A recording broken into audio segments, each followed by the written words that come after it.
Hi, I'm Carrie, and this is Professor Kimbo.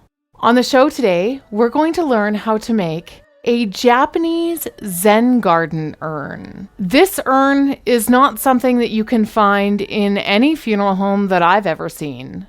It can be made with live or synthetic flowers, and it's something that you'll probably want to keep on display in your home. Professor Kimbo and I are so excited to show you how to make this on a budget of $35. Let's get to work. This is Carrie Peters Passing, the DIY funeral channel, where you can create amazing celebration of life ceremonies for your loved one. For today's project, we're going to begin with our temporary container, which we got with our cremation. The cremated remains will be inside of this, wrapped in paper similar to this, and labeled with your family member's name and cremation number. You'll want to bring the cremated remains home. You do not have to open this box, but you will need to unwrap the paper from it. We're going to take this container and we're going to begin by painting it. Today, I'm going to use a metallic copper, but you can use whatever color you want. We're going to start by donning our dust masks, and we're going to give that a quick coat. And we're going to let that dry for about 15 minutes. While we're waiting for that to dry, we're going to take a 1.75 pound of Sculpey. And this I bought at Michael's. It's about $20. You can get this with your 40% coupon on their website, and that'll make it cost about $13. Once this is all worked, it'll be much easier to mold to the shape that we want. And this comes in about 57 different colors, and you can just mix and match. If you want to involve your kids in this project, this would be a good part for them to take part in. That way you can have a conversation about what you're doing and why you're making the urn. We're going to work this into smaller pieces. We'll press it down, and that'll make it a bit easier to roll out with our rolling pin. We want this to be about 3/4 of an inch thick. We're going to take an oven pan, and we're going to use these 90-degree angles of 2 corners in order to make our vases, which will sit on top of the urn. And I want to make this a bit asymmetrical, just to make it a little bit more interesting. I'm just going to take a smaller piece and put it at one corner of the oven pan and work it out to the shape that I want to fit around the urn. And I'm going to cut off the end so that it's not too bulky on the corner. And then I'm going to take our larger piece and place that on the opposite end. And I'm going to mold this to whatever shape I think looks nice. We want to make sure that the larger piece is not too big to fit on our urn. So these pieces are going to sit just like this. And just double check to make sure you like how the 2 pieces fit together on the top of the urn. The idea is to make a river or stream across the top and have these Sculpey pieces as the banks where the plants are growing. So before we bake this, I want to install 2 vases on top, which will hold our flowers. I'm going to go back in and just roll this extra Sculpey out.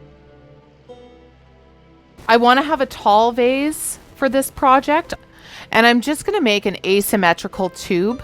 It doesn't have to be a perfect cylinder.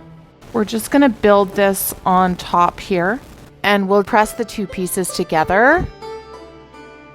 And then for the larger half, I want to make a shorter vase that will hold some flowers as well. And I'm going to build this piece by piece with my leftover Sculpey, but I want it to be quite a bit shorter, just something enough to hold some water. And so now we have our 2 pieces, and I'm just going to go put this in the oven at 275 for 25 minutes. Now that this has had a chance to bake and cool, We're going to remove these. I had to use a spatula and I just loosened them beforehand. We're going to remove these from the baking pan. And I actually burnt these, so I had to paint them. Burning them doesn't ruin them at all, but they get really discolored. And we'll get rid of our pan, and we're going to take our urn, and we're just going to fit these pieces on here. If you're interring the urn, you'll want to use a stronger glue than I'm using today.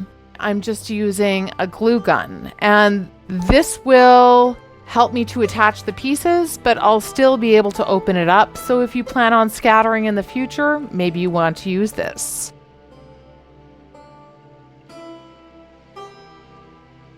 And same with this one. Now that these are attached, I have some floral foam that I'm going to put inside the smaller vessel that we can put our flowers into. And this foam will help to keep the flowers and the plants moisturized. You can just glue the plants directly into the urn if you're using synthetic. I'm going to push that down in there and put a smaller piece inside this taller urn as well. Today I'm going to use a combination of real plants and synthetic. I have some spruce roots that I dug up. These make a nice curved arc in between the two vases on top of the urn. And I just dug these up and then wrapped them and then left them to dry overnight. I just wound them around each other. Cut those in half. And I want to stick one in there like that. And then this one in here just like this. Next, I have some pieces of jack pine that I want to put in here, but I want some shorter pieces to sit inside of this foam here. This is all about asymmetry and different heights and widths and contrasts. We really want this to be like an art piece. I do have some synthetic flowers that I want to use for this project.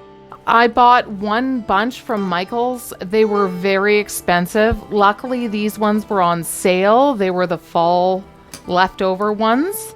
And we want to choose flowers for this project that have a wire inside so that we can bend them to the shape that we want.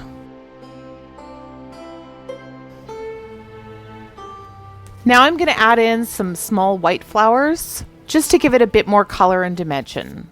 Here we have our Zen Garden Urn. I love this project. I think it's absolutely beautiful, and it's something that you might want to keep on your coffee table or on the mantle. Professor Kimbo and I would like to thank you so much for watching today.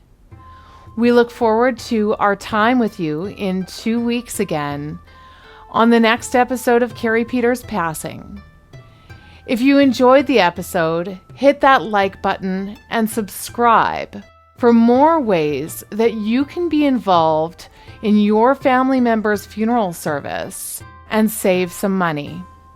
See you next time, you guys. Bye for now.